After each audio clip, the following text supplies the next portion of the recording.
네, 간단한 소개도 좀 부탁드립니다. 네, 안녕하세요. 저는 해원초등학교 학부형이고요. 이문열 작가님 최근에 프랑스 작가 파트릭 모디아노가 노벨 문학상을 수상하셨는데 지금까지 39개국 109명의 작가가 노벨 문학상을 수상하셨는데 아쉽게도 이번에도 저희 우리나라에선 기회가 오지 않았어요. 이문열 작가님이 생각하시기에 왜 우리나라에서는 노벨 문학상 수상자가 나오지 않는지, 그리고 이와 관련하여 후배 작가들에게 해주고 싶은 말이 있으시면 한 말씀만 부탁드리겠습니다. 그래서 뭐 여러 가지 그 이유를 찾아보면은 복잡한 이유들이 나오긴 합니다만은, 그러나 정확한 이유는 알 수가 없습니다. 그러나 이제 뭐 그게 언제일지 모르지만은 아마 우리 문학이 굉장히 근접해 있다는 것은 저도 느낍니다. 그건 뭐 어느 작가 누구가 아무개가 아니라 한국 문학이 어떤 그 세계 문단에서 인정되는, 그것도 뭐 보편적인 인정은 아닙니다만 그 가까웠다는 느낌은 받고요. 그 다음에 이제 구체적인 사정에 따라 대해서는 뭐 여러 가지가 있겠는데, 뭐 제 자신한테 묻는다면은 아직 나는 이렇게 충분히 타도 좋다고 할 만한 작품을 쓴 적이 없어가지고 잘 모르겠고, 다른 분들 경우에는 뭐 많은 노력도 하고 성과도 있는 걸 알고 있으니까 조금 더 기다리면 될 것 같습니다. 네, 아마도 아까 좀 전에 퀴즈처럼 영양군과 옹진군의 서점이 없는 것이 큰 이유가 아닐까 싶은데요. 좀 그에 대해서 한번 여쭤볼게요. 혹시 아셨나요? 서점이 없다는 걸? 예, 저는 몰랐습니다. 그런데 이제 제가 지금 이렇게 말씀을 들으면서 생각을 해보니까, 이 노벨 문학상과 관련돼 갖고는요, 우리 이제 이문열 선생님 같은 아주 훌륭하신 분들이 계시지만, 우리 글을 외국인들이 그대로 못 읽으니까, 이게 그 외국 사람들이 읽을 수 있는 글로 잘 번역하는 거, 이것도 굉장히 중요하다고 합니다. 이제 선생님처럼 이제 세계적인 언어로 많이 선생님 글이 이렇게 읽히고 있잖아요. 이런 것들이 많아지면 많아질수록 훨씬 더 그 시기가 빨리 오지 않을까 하는 그런 생각이 들고요. 그 다음에 서점과 관련돼 갖고 뭐 이제 저희 지역은 그래도 도시 지역이기 때문에 서점이 꽤나 있습니다. 그런데 이 서점은 결국은 책 읽는 사람이 많아야지 서점이 생기는 건데, 영양군도 그렇고 옹진군도 그렇고 어르신들이 많이 사시고 또 학생들이 거의 적고 뭐 그래서 그런 요인이 있는 것 같고요. 그런 측면에서 우리 지역에 좋은 서점이 많이 생기려면 우리 지역 주민들이 책을 많이 읽어야 되고요. 그리고 우리 지역은 책 읽고 책을 빌릴 수 있는 도서관은 굉장히 많이 있습니다. 우리 이제 총장님도 와 계시지만 아주 작은 도서관도 한 40여 개 있고, 구립도서관도 한 4개, 시립도서관도 있고요. 우리 청라에만 아주 멋지게 만들어지는 도서관이 2개나 있잖아요. 그죠? 내년도 초면은 오픈을 할 건데, 그래서 책을 읽을 그런 여건은 그래도 많이 만들어졌다고 생각합니다. 여러분들 책 많이 읽으시기 바랍니다. 네. 도서관하고 서점하고 관계에서는 저는 진작부터 알고 있었습니다. 한 4년 전에 마지막 서점이 우리 군 전체에서 문을 닫았습니다. 근데 여기하고는 사정이 좀 다른 것 같습니다. 거기에는 기본적으로 지금 영양군 인구가 2만이라고 그러는데요. 실제로 그건 이제 등록 장부에 올라 있는 인구고, 그나마 뭐 실제로 안동나가서 산다거나 뭐 이런 사람들이 있어가지고 18,000명 정도랍니다. 그리고 그 사람들이 다 되게 참 책 읽기엔 불편한 고령자들이 많고요. 그러니까 군 전체에서 한 해 태어난 영아가 60명 정도, 그 중에도 또 한 절반 정도는 다문화 가정의 아이들이 되는 그런 곳이라서 뭐 당연할 수도 있는데, 사실 이제 도서관 같은 것은 그래서 뭐 조그만한 문고 형태로는 몇 가지 유지되는 데가 있는 모양입니다.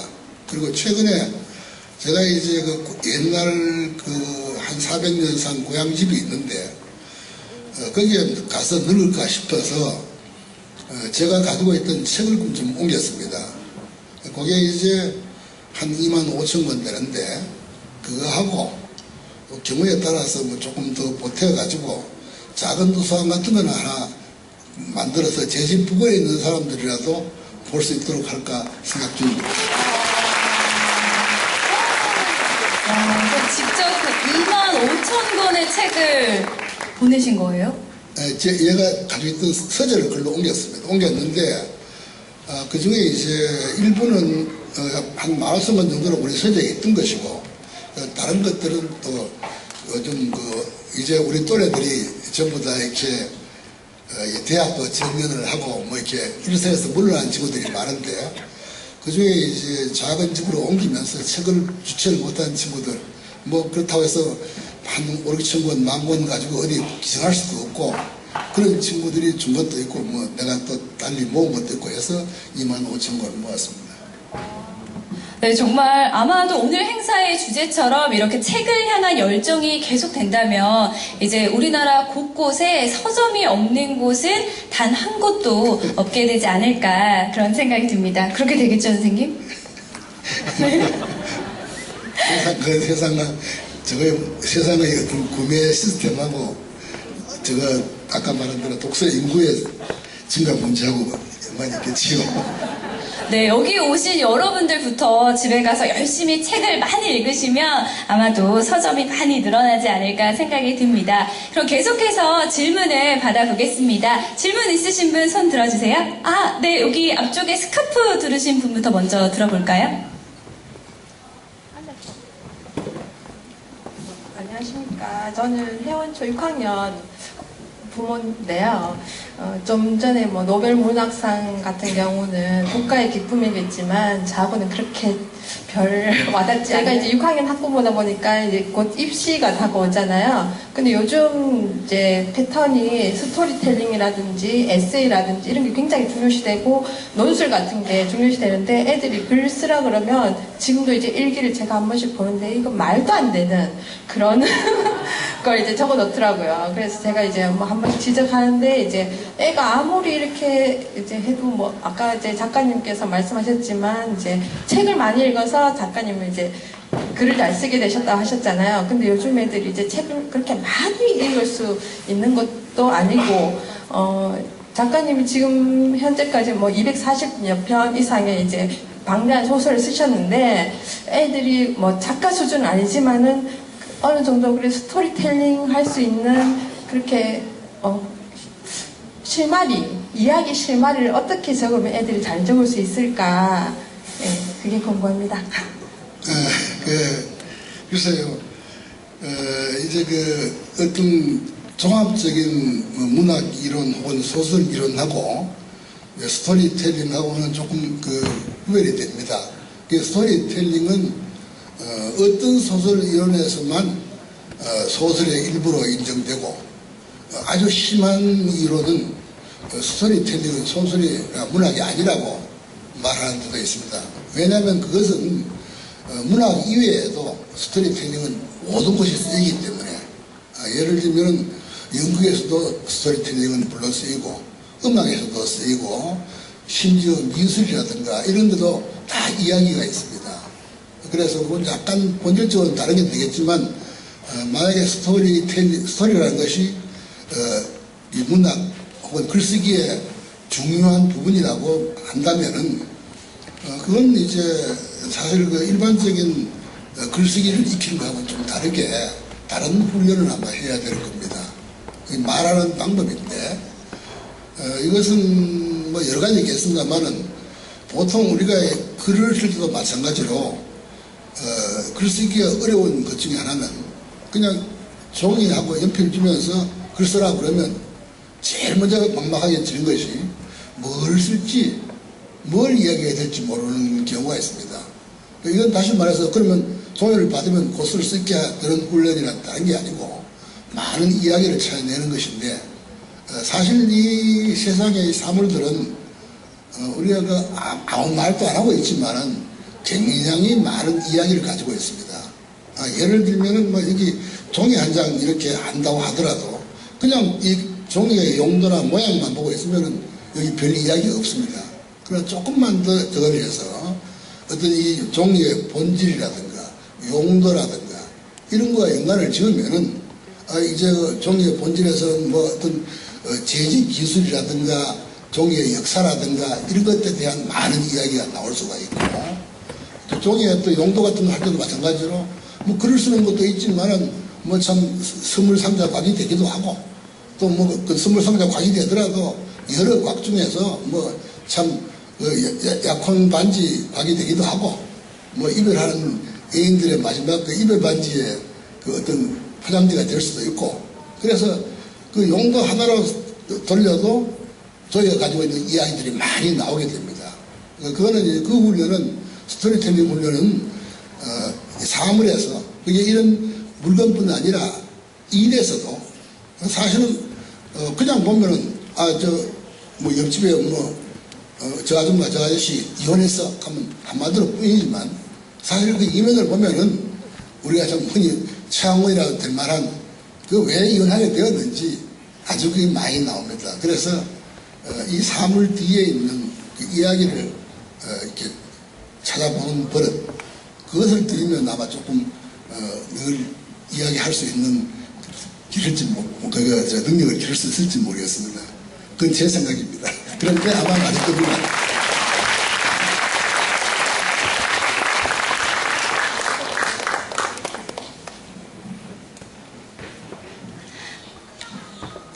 네, 지금 저희가 계속 선생님한테만 질문을 드리고 있는데요. 갑작스럽게 요청이 왔습니다. 한번 바꿔서 우리 의원님께 혹시 여쭤보고 싶은 것이 있는지 좀 질문을 해보는 시간을 갖도록 하겠는데요. 좀 잠깐 생각을 하실 동안 우리 선생님께서 혹시 여쭤보고 싶은 질문 있으신가요? 저는 의원님 하고 있는 그 정치하고 관련해서 이제 사실 오면서 지역구 의원이 누군가 잘 생각이 안 났습니다.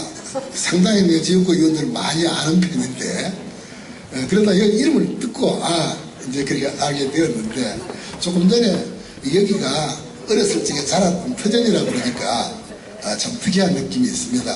그래서 아마 보통 이제 자기의 고향을 떠나서 다른 지역구에 가서 이제 어떤 정치적 저걸 가지고 의원이 된다고 자기가 나고 자란 고향에서 의원이 된 저하고 아마 되게 다를 거라는 생각이 듭니다. 이 지역에 대한 느낌이. 근데 이게 어떤 건지. 예. 이런 것 같습니다. 이렇게 머리로 아는 거하고 가슴으로 아는 거하고 옆집 아이가 아픈 거하고 우리 아이가 아픈 거하고 이게 좀 다르듯이요. 그래서 아무래도 자기 지역에서 정치를 하는 사람이 능력 면에서는 뭐 타지에서 하시는 분이나 이렇게 그런 구별은 있을 수 없지만 근데 지역을 생각하는 마음은 좀 더 다를 수 있지 않나 하는 생각이 듭니다.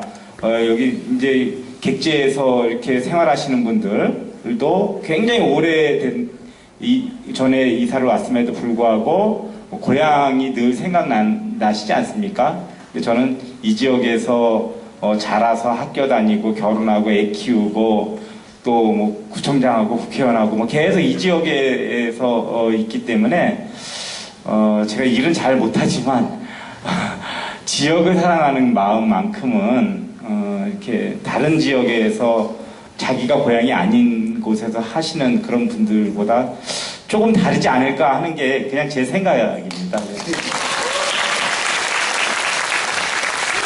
네, 정말 좋은 말씀이셨던 것 같아요. 그래서 혹시 오늘 이곳에 오신 분들 중에서 우리 의원님께 뭐 하고 싶었던 말이라든지 말이 끝나기도 전에 저기서 먼저 손을 들어주시는 분이 계시는데요. 저희 잠시 마이크를 좀 전해주시기 바랍니다.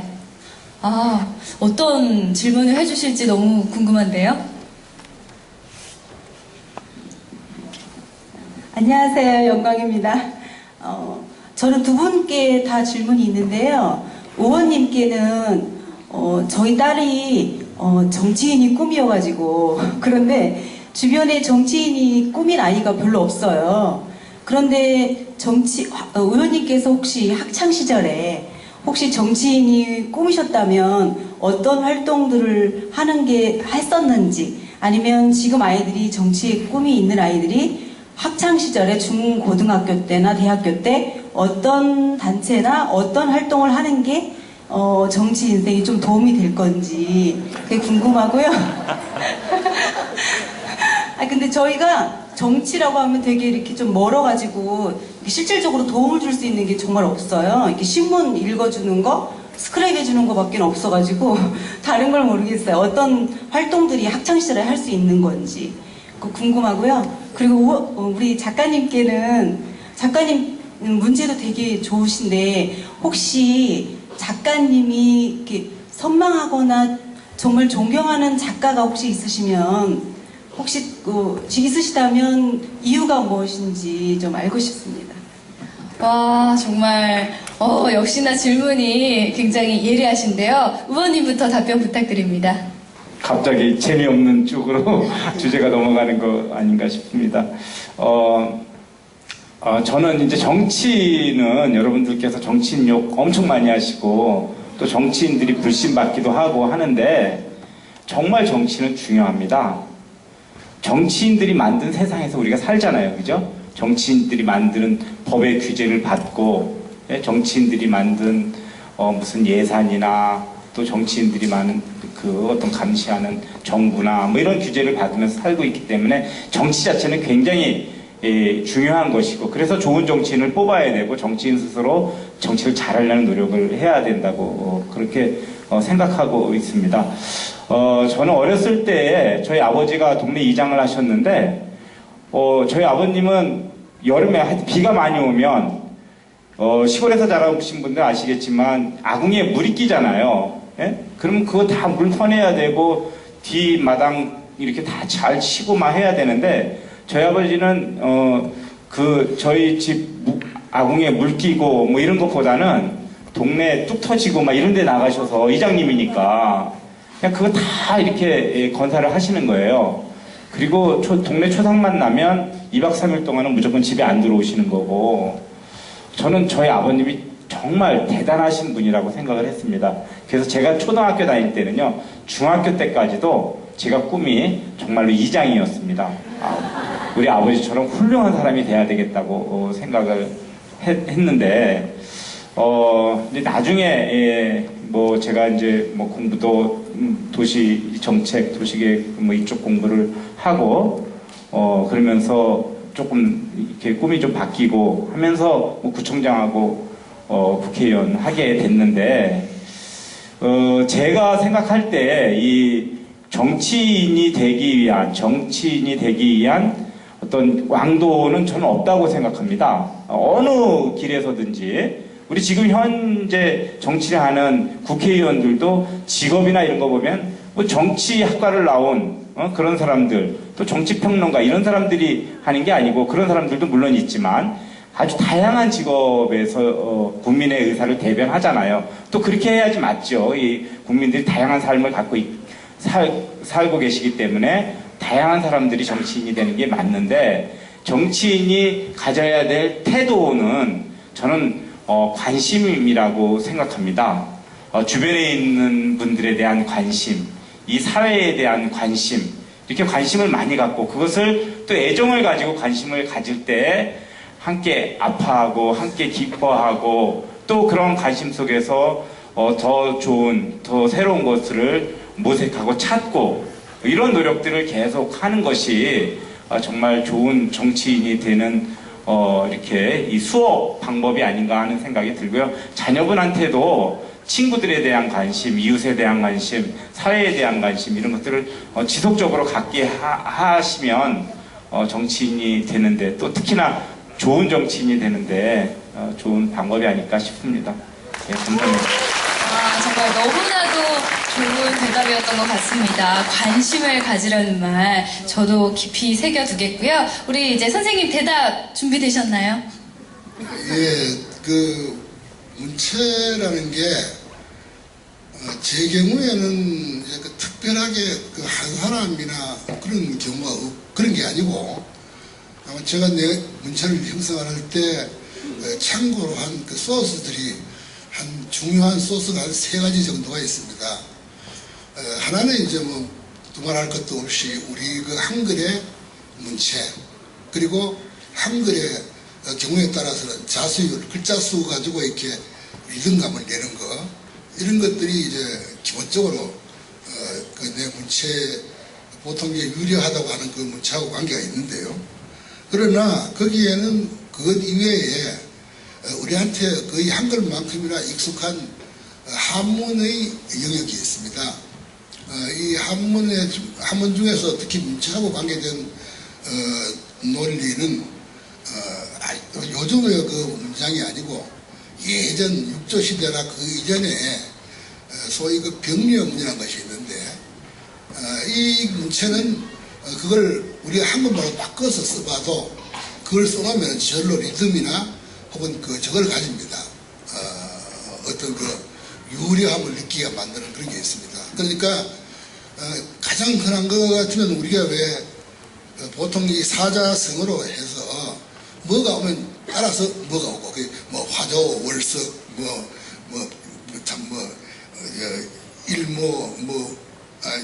일모, 월출 이런 식으로 이렇게 둘이 붙어서 하는 그 문체가 있는데 그런 것들도 활용하면 문체에 어떤 그 영향을 주고 도움을 줍니다.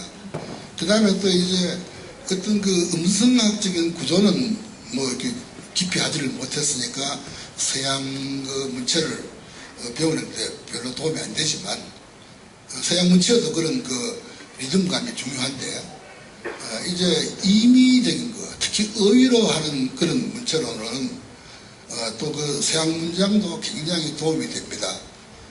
보통 우리가 이제 문장을 할 때 짧게 쓰는 거, 소위 스타카토식이라는 게 있고, 하나는 이제 긴 만연철한 문장이 있는데, 보통 저는 문장을 좀 길게 씁니다. 그래서 우리나라 작가들, 평균 작가들보다 한 3분의 1 정도가 더 긴, 12단어가 보통 문장이라면 난 19단어나 20단어를 쓰는 편인데, 그것은 아마 서양의 어떤 작가들의 문체, 그 중에서도 영국의 그 빅토리아 시절의 그 문장들이 굉장히 화려하고 또 이렇게 수사하기 굉장히 발달해 있습니다. 근데 그런 것도 좋지만은 근래 미국 작가 중에는 뭐 우리나라에는 별로 유명하지 않는데 토마스 울프라는 작가가 있는데 이 작가의 경우에 저는 젊었을 때 대단히 좋아했는데 이 작가는 한 그 명사, 한 사물을 수식하는 이 형용사 수식을 보통 12개씩 합니다. 꽃이 있으면 아름다운 꽃이면 우리 보통 아름다운 꽃거나 아마 아름답고 향기로운 꽃 정도가 끝인데 이거는 뭐 아름답고 향기롭고 뭐 어째서 할 때는 뭐 달볕에서 비칠 때는 뭐 체험하고 뭐 할 때는 안 그렇고 해서 한 12개 정도의 형용사거나 아니면 수식구 혹은 수식절이 붙는 그런 문장을 쓴 사람인데 저는 젊을 때 그런 그 풍성함이 참 좋았습니다. 그래서 그거 하고 그 다음에 리듬감하고 이런 것들을 하다 보니까 조금 다르게 됐는데 지금은 그 문체가 이제 옛날 같은 그런 그 효용을 갖지 못할 겁니다. 특히 이 컴퓨터 시대, 인터넷 시대에 단문 단답 시대에 그래서 그걸 꼭 제 강점으로 말하고 싶지는 않은데 그래서 저는 문장이 많이 짧아졌습니다. 또 되도록이면 짧게 하려고 애를 쓰고요. 애들이 못 견뎌합니다. 예를 들면은 요새 토크 카톡 거기에 그 작품을 실는 걸 한번 시도한 적이 있는데요. 이제 내 어떤 좋은 작품을 그 카톡에서 이렇게 그 스마트폰 하나의 양으로 이제 해서 몇 개 그저 원고지로 하면은 한 20명 정도를 이어서 이제 상품을 만드는 것이었습니다. 그런데 그 첫 회를 하고 난 뒤에 그 편집부에서 얘기가 왔는데